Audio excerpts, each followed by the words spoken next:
30 अक्टूबर 1969 को एक अखबार के दफ्तर में एक चिट्ठी पहुंचती है। चिट्ठी में लिखा था, मैं वही हूं जिसने लोगों को मारा है और अगर तुमने इसे न्यूज़पेपर पर नहीं छापा तो और लोग मरेंगे। नीचे एक अजीब सा चिन्ह बना हुआ था। एक गोले के अंदर एक क्रॉस लाइन थी। उस दिन से शुरू हुई एक ऐसी कहानी जो आज तक कभी ख़त्म ही नहीं हुई।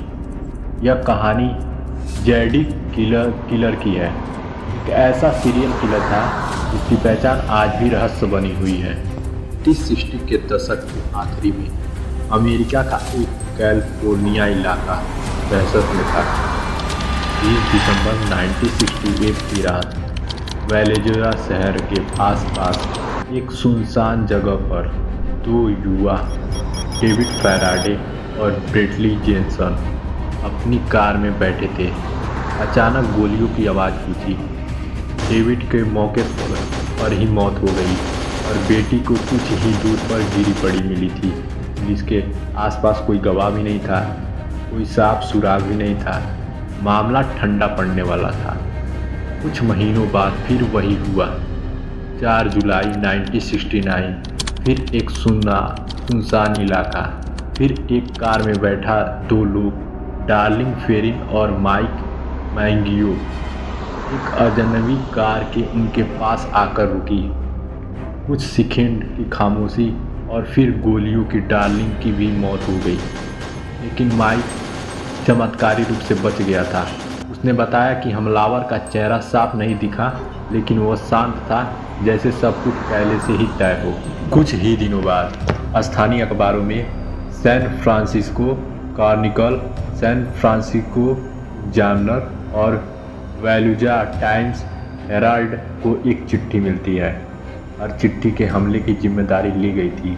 साथ में एक कैंडोस मैसेज सिफर जैसे किलर ने दावा किया था कि उसमें उसकी पहचान छुपी हुई थी।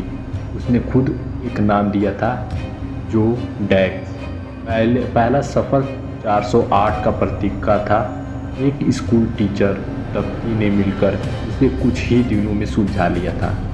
उसमें लिखा था कि उसे लोगों को मारना पसंद है, क्योंकि ये सबसे मज़ेदार चीज़ है। उसने यह भी लिखा कि मरने के बाद लोग उसके गुलाम बनेंगे, लेकिन उसके कोर्ट का उसका नाम नहीं पता था। पुलिस फिर खाली हाथ रह गई। 27 सितंबर 1969 लेक बेरियसा एक जोड़ा ब्रायन ऑर्टेनेल सोसेलिया शेफर्ड घास पर बैठे थे। तभी एक आदमी काले कपड़ों में सिर और अजीब से हुडी पहनकर आया। उसके सीने पर वही क्रॉस वाला चिन्ह बना हुआ था। उसने खुद को फरार कैदी बताया और पैसे मांगे। फिर अचानक उसने चाकू निकाल लिया। दोनों को बेरहमी से कई बार वार किया। सोसेलिया की 2 दिन बाद मौत हो गई। ब्रायन बच गया और उसने हमलावर की हुलिया बताया। लगभग 5 फुट 8 इंच, भारी शरीर, शांत आवाज में। हमलावर ने जाते जाते उनकी कार के दरवाजे पर मारकर से पहले 2 हमलों की तारीख लिखी और नई तारीख जोड़ा दी, जैसे ही वो अपनी कामयाबियों की सूची बना रहा हो। 11 अक्टूबर 1969 सैन फ्रांसिस्को शहर टैक्सी ड्राइवर पॉल स्टाइन के कॉल मिलती है। कुछ ही मिनटों बाद वहाँ उसको गोली मारकर हत्या कर दिया जाता है। इस बार घटना शहर के बीचों बीच हुई थी। इन लड़कों ने खिड़की से एक आदमी को टैक्सी से निकलते देखा। उन्होंने पुलिस को बताया कि वो सफ़ेद पुरुष था, चश्मा पहने हुए, लेकिन रेडियो संदेश से गलती से संदिग्ध अश्वेत बताया गया और इसी एक गलती ने कातिल को भागने का मौका दे दिया।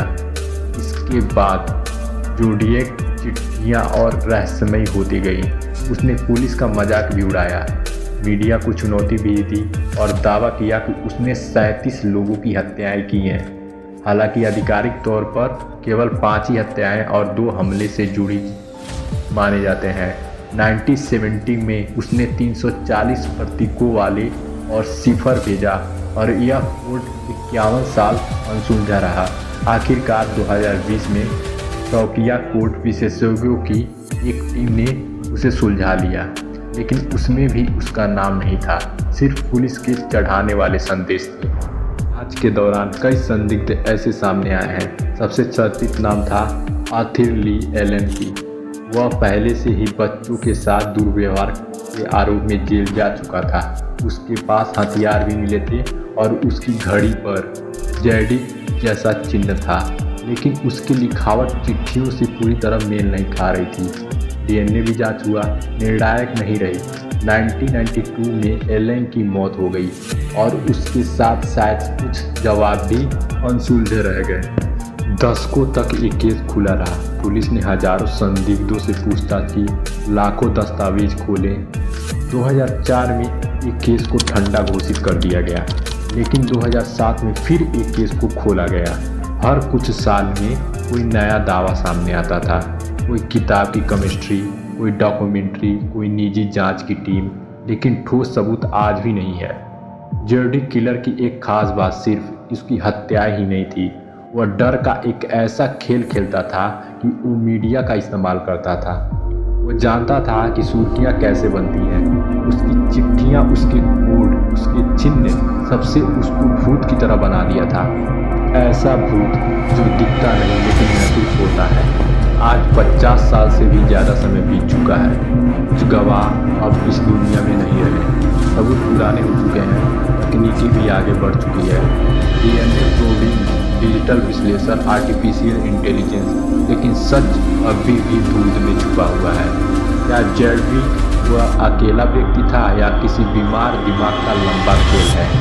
क्या वो कभी पकड़ा गया लेकिन पहचान नहीं हो पाई, या वह हमारे बीच सामान्य जिंदगी जीता रहा?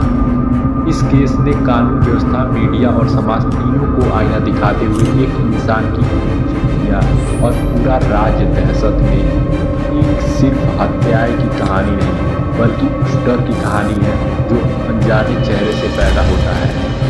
आज भी कभी कभी रातों के सन्नाटे में जब कोई पुरानी फाइलें खोली जाती हैं तो शायद कुछ जासूस आज गोली की क्रॉस वाले चिन्ह को देखता होगा और सोचता होगा कि आज सच इतनी दूर है, बस हमारी पकड़ से एक कदम आगे। सो गाइस, आपको ये वीडियो कैसी लगी? अच्छी लगी तो कृपया लाइक, सब्सक्राइब, फॉलो करना, और ना लगी हो तो कोई भी ज़रूरत नहीं है, कोई दिक्कत नहीं है, बस आप दिखा दें।